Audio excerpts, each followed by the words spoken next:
Nobel তো তাদের কি দেওয়া উচিত? তারা শ্যাম্পু শেষ হয়ে যাওয়ার পরে বোতলের ভিতরে পানি ঢুকায় 2-3 দিন চালায় নেয়। ব্রেকিং নিউজ, বাবু ডাকার কারণে গার্লফ্রেন্ডের কলইটা বয়ফ্রেন্ড মুইতা দিছে। শালার কামটা কি হইলো? এমন কাম কেবা করে হইলো? কি হইলো? এটা কেমন কাম হইলো? বুঝলাম না কিছু। এটা কেমন হইতে পারলো? কি হইছে?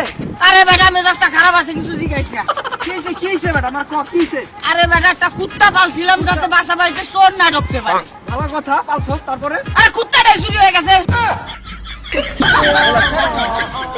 ডিয়ার হবু বউ, রান্নাটা শিখে নিস। কারণ লিপস্টিক খাই আর কতকাল বাইসা থাকবো।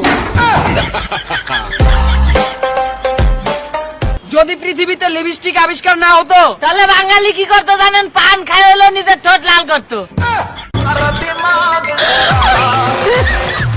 প্রেম করলে বড় আপুদের সাথে প্রেম করা উচিত, কারণ ছোটগুলা বোঝে কম, চিল্লায় বেশি।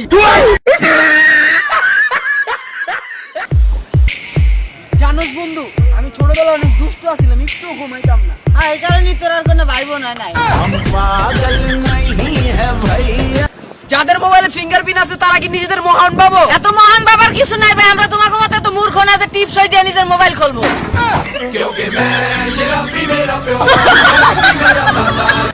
বউ আর গার্লফ্রেন্ড সবসময় পরেরটাই ভালো লাগে, নিজের কখনো ভালো লাগে না। কারণ হচ্ছে বউ আর গার্লফ্রেন্ড এগুলো আসলা বাসের মতো, পিছন তো একবার গেলে টাইনে বাইর করা যায় না।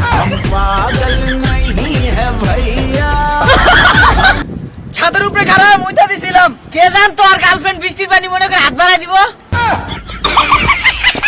সপ্তাহে একদিন গোসল না করা মেয়েটা শীতকালে বিয়ে করার স্বপ্ন দেখে। আরে হারাম জাতি, শীতকালে বিয়া করলে হয়তো প্রত্যেকদিন ফজর কালি উঠি গোসল করা লাগবে।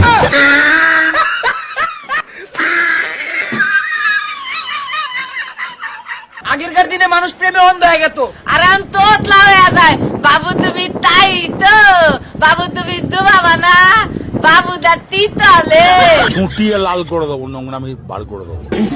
ছেলেরা কখনোই মিথ্যাবাদী হতো না। যদি কুটনি সেমরি গুলা 1000টা কথা কয়ে কনফিউশন না করে দিত।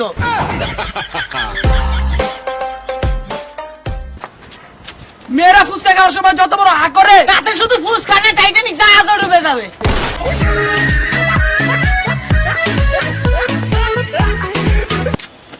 বাসর করে বউকে বলবো যে আপা আপনি চেয়েছেন কারণ ইনটেক মাল পাইছেন।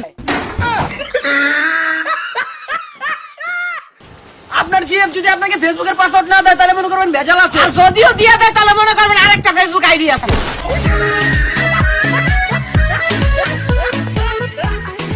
সব স্বপ্নই মানুষকে শুধু বাঁচতে শিখায় না, কিছু কিছু স্বপ্ন আছে যা ওইটা সকালবেলা গোসল করতেও শিখায়। কথা হচ্ছে যে বড় একটা স্কিম আছে, দুর্জা রাসেল পারবে কিনা সেটা নিয়ে সন্দেহ। আচ্ছা পারবা তো? আচ্ছা তাহলে ডায়লগটা হচ্ছে, বিদেশে জ্ঞানী বুদ্ধিজীবীদের আলোচনা করার প্রধান কার্যালয় হচ্ছে বিজ্ঞানাগার। কত? বিদেশে জ্ঞানী লোকদের আলোচনা করার বিষয়।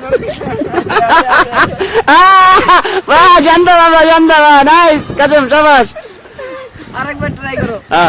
বিদেশে জ্ঞানী লোকদের বিষয় কালার